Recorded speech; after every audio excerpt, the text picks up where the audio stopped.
Hello friends, welcome to our channel trending Pradesh. उम्मीद करते हैं आप सभी फिट एंड फाइन होंगे और आपकी तैयारी भी बहुत अच्छे से चल रही होगी। अब अगर काउंटडाउन के हिसाब से देखा जाए तो सिर्फ 30 ही दिन आसपास बच रहा है, तो जम के तैयारी करिए। अभी डिस्ट्रैक्शंस का टाइम एकदम नहीं है अगर आप सीरियस स्टूडेंट हैं तो। ठीक है, चलिए आज 1 अप्रैल है और आज के झारखंड से रिलेटेड जितने भी इंपॉर्टेंट करंट अफेयर्स बन सकते हैं ना, उन सभी को आज के इस वीडियो लेक्चर में हम लोग डिस्कस करने वाले हैं। स्पेशली 3 योजना के बारे में पढ़ेंगे आज और 2 इंडेक्स के बारे में पढ़ने वाले हैं। ठीक, और एक बात कि बजट का जो पार्ट 2 है ना 100 क्वेश्चंस वाला, वो भी आज आपको 10 या 11 बजे तक अपलोड कर दिया जाएगा और मोस्ट प्रोबेबली शाम तक आपको जो ईयरली कंपाइलेशन है वो भी अपलोड कर दिया जाएगा। ठीक है, चलिए आज के लिए आपका पहला क्वेश्चन है, देश के आकांक्षी जिलों में ओवरऑल प्रोग्रेस कैटेगरी पता होना चाहिए, क्योंकि ये टोटल डेल्टा रैंकिंग की बात नहीं किया जा रहा है यहाँ पे। क्योंकि जब भी मैंने आपको आकांक्षी जिला के बारे में बताया है ना, एस्पिरेशनल डिस्ट्रिक्ट्स, तो मैंने हमेशा वहाँ पर डेल्टा रैंकिंग का जिक्र किया, लेकिन यहाँ पे एक पर्टिकुलर कैटेगरी की बात की जा रही है। क्वेश्चन है, देश के आकांक्षी जिलों में ओवरऑल प्रोग्रेस कैटेगरी में झारखंड के किस जिले को टॉप 3 में शामिल किया गया है?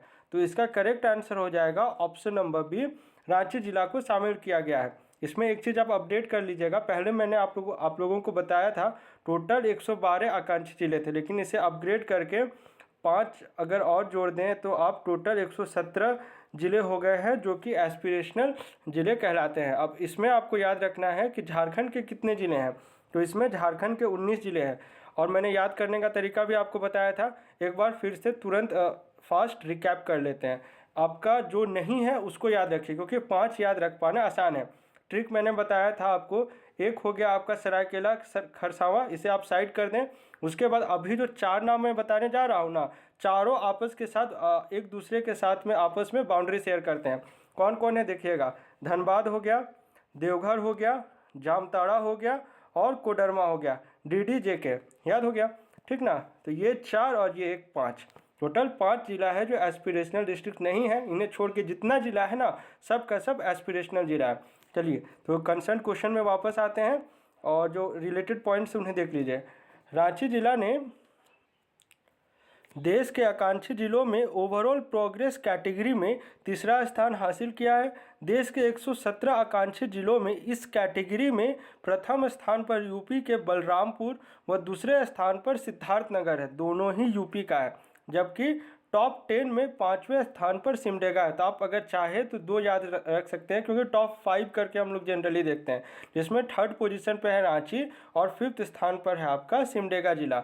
ये जानकारी किनके द्वारा दी गई है, इन्हें जान लीजिए। यह जानकारी आकांक्षी जिला रांची की केंद्रीय प्रभारी अधिकारी अलका तिवारी के द्वारा उपलब्ध कराई गई है। इसके बाद हाँ, सेकेंड क्वेश्चन योजना से रिलेटेड है, इसे समझिएगा। कल्याण गुरुकुल प्रोजेक्ट के तहत वर्तमान में झारखंड में कितने कल्याण गुरुकुल, या फिर इसे हम लोग मोस्ट कॉमन बोलचाल की भाषा में ई गुरुकुल कहते हैं, सेंटर्स का संचालन किया जा रहा है? तो प्रेजेंट में जो है टोटल 23 ई गुरुकुल केंद्र का संचालन किया जा रहा है। देखिए बहुत जगह पे ना ये पेपर में 28 प्रिंट होकर आया था। मैंने ये एक्चुअली है 1 सप्ताह पहले का न्यूज़, बट मैंने इसलिए उस समय नहीं बताया क्योंकि ये थोड़ा डाउटफुल लग रहा था 28 23। फिर मैंने इसे रीचेक किया तो ये 23 ही है, तो आप इसमें कंफ्यूज नहीं होइएगा, ये 23 सेंटर्स है टोटल। ठीक है, चलिए कुछ पॉइंट्स है जिन्हें जान लेते हैं कि आखिर ये इसका काम क्या है इस सेंटर का। ये ना आपका जो स्किल सेंटर है ना, जो सेंट्रल गवर्नमेंट के द्वारा चलाया जाता है, सेम टू सेम इसी तरह का काम करता है ये। फर्स्ट पॉइंट है, झारखंड के युवाओं को स्किल डेवलपमेंट और उनके 100% प्लेसमेंट के लिए झारखंड सरकार पूरे राज्य में कल्याण गुरुकुल प्रोजेक्ट के तहत युवाओं को कौशल प्रशिक्षण देने की महत्वाकांक्षी योजना को लागू कर रही है। देखिए यहाँ पर ना जो राज्य सरकार कहती है कि वो जो भी इस ट्रेनिंग सेंटर से होकर गुजरते हैं, जो ट्रेनिंग लेते हैं, वो फिर अनप्लेस्ड नहीं रह जाते, मतलब अनएम्प्लॉयड नहीं रह जाते हैं। तो सरकार का डेटा है, अब इसमें क्या है, कितनी ऑथेंटिसिटी है ये तो कह पाना मुश्किल है, बट हम लोग को जानना है कि इसमें क्या क्या स्किल्स प्रोवाइड कराए जाते हैं। ठीक ना, इस योजना के सफलतापूर्वक संचालन के लिए pan IIT alumni reach for India के कल्याण विभाग से समझौता किया गया है, यानी एक तरह से सिग्नेचर कह लीजिए। वर्तमान में कल्याण गुरुकुल के 23 केंद्र संचालित हैं यहाँ झारखंड में, और इसका जो एक्सटेंशन किया जा रहा है साहिबगंज और लोहरदगा जिला में, ये जो MOU किया गया ना उसके बाद। तो यहाँ पर क्या है, इलेक्ट्रिकल हो गया, कंस्ट्रक्शन हो गया, लॉजिस्टिक्स, ड्राइविंग, टेक्सटाइल्स आदि में युवाओं और युवतियों को हुनरमंद बनाया जाता है। मतलब ये फील्ड्स बेसिकली जिनमें इन्हें ट्रेन किया जाता है। हाँ, थर्ड क्वेश्चन जो है ना, अगर मैं जो अभी आपको बताने जा रहा हूँ, अगर आपने इसमें से एक भी पॉइंट ध्यान से नहीं सुना तो आप एग्जाम में 100% गलती करके आ जाएंगे।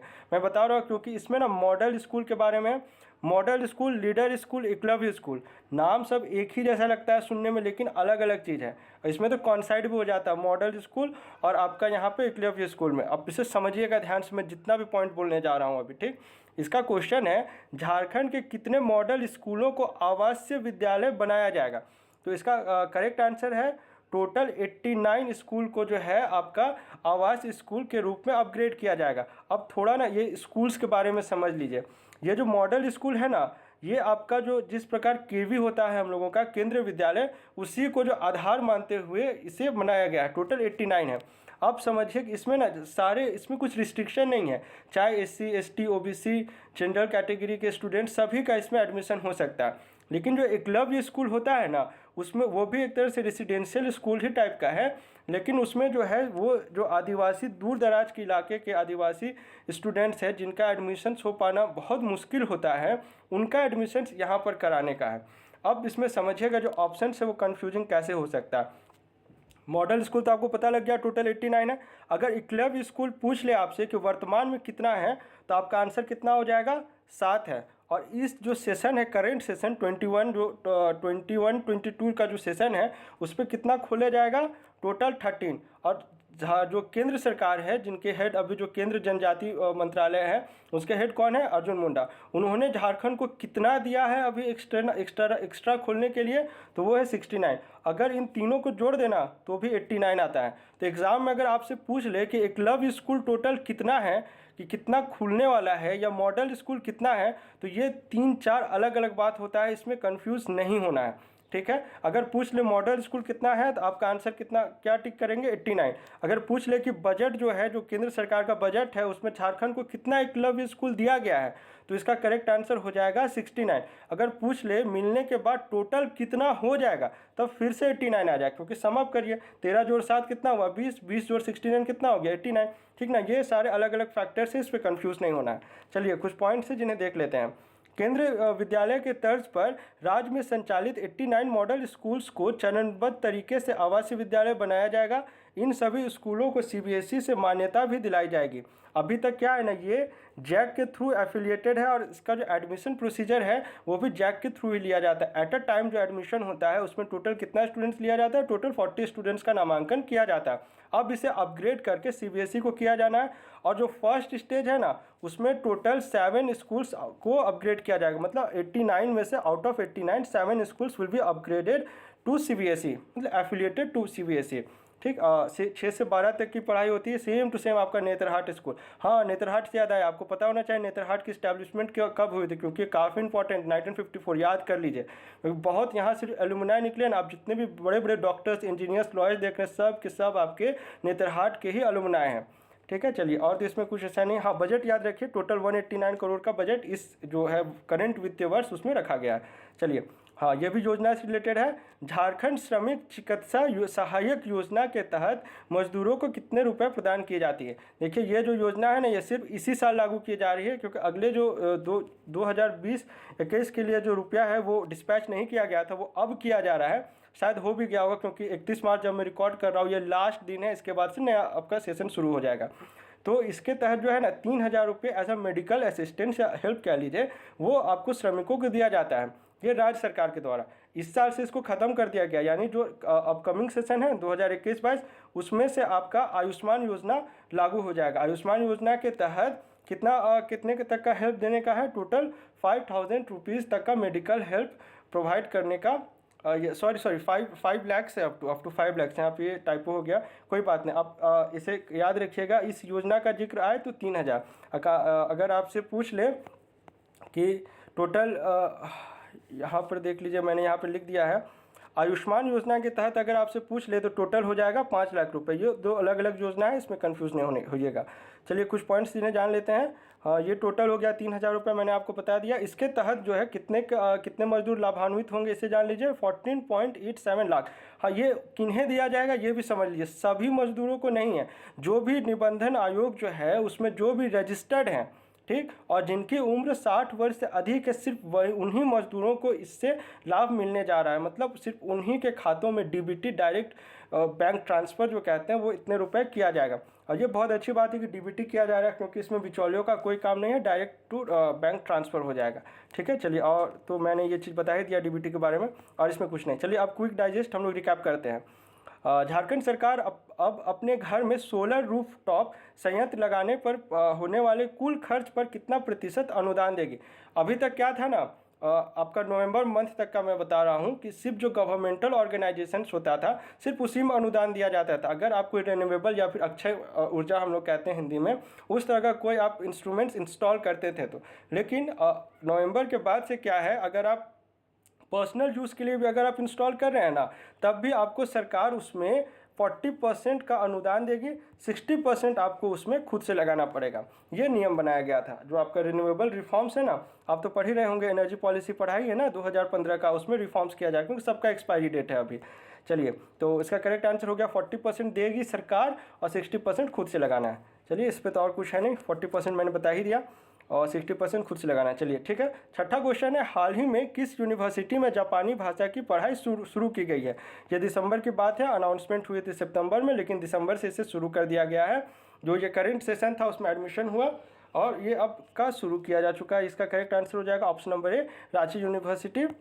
और अगर एमयू के बारे में लिखा नहीं है, ठीक है। चलिए, इसके लिए बजट याद रखना चाहते हैं तो रख लीजिए, टोटल 5 लाख का बजट इसके लिए आवंटित किया गया था।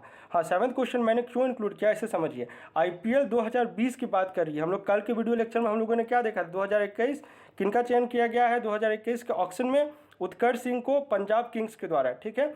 तो लेकिन मैंने यहाँ पर मैं पूछ रहा हूँ, क्योंकि देखिए 20-21 है ना, दोनों को लेके चलना, छोड़ नहीं सकते हम लोग। तो 2020 में जो रिटेन्ड प्लेयर्स है वो तो है ही, उनके अलावा एक चयन किया गया था एक्स्ट्रा सुशांत मिश्र जी का, और इनका चयन जो किया गया वो किस आईपीएल टीम के लिए किया गया था। तो इसका करेक्ट आंसर हो जाएगा ऑप्शन नंबर सी, आरसीबी के लिए इनका चयन किया गया था। और ये इस लिहाज से भी इम्पॉर्टेंट हो जाता है ना कि अंडर-19 वर्ल्ड कप हुआ था, आपको याद होगा 2020 में ही। तो इसमें जो है झारखंड से सुशांत मिश्र का चयन हुआ था, उन्होंने अंडर-19 में भी रिप्रेजेंट किया है देश को, ठीक है। इस कारण से आपको ये क्वेश्चन पता होना चाहिए। चलिए, हाँ, ये इंडेक्स आ गया। ई नाम के माध्यम से व्यापार में झारखंड का पूरे देश में कौन सा स्थान, आप ई नाम का ना फुल फॉर्म याद रख लीजिए, शॉर्टकट्स में निकलने का जरूरत नहीं है। ई नाम का हो गया, ई तो मतलब हो गया इलेक्ट्रॉनिक, जो हम लोग ईमेल या ई डिजिटाइज जो भी कह लीजिए, नाम का मतलब हो गया नेशनल एग्रीकल्चर मार्केट।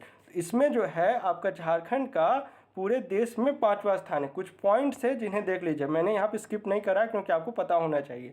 केंद्रीय लघु कृषि व्यापार केंद्र एसएफसी जो हम लोग कहते हैं की ओर से जारी की गई रिपोर्ट के अनुसार झारखंड की 19 मंडियां ई नाम में रजिस्टर्ड है।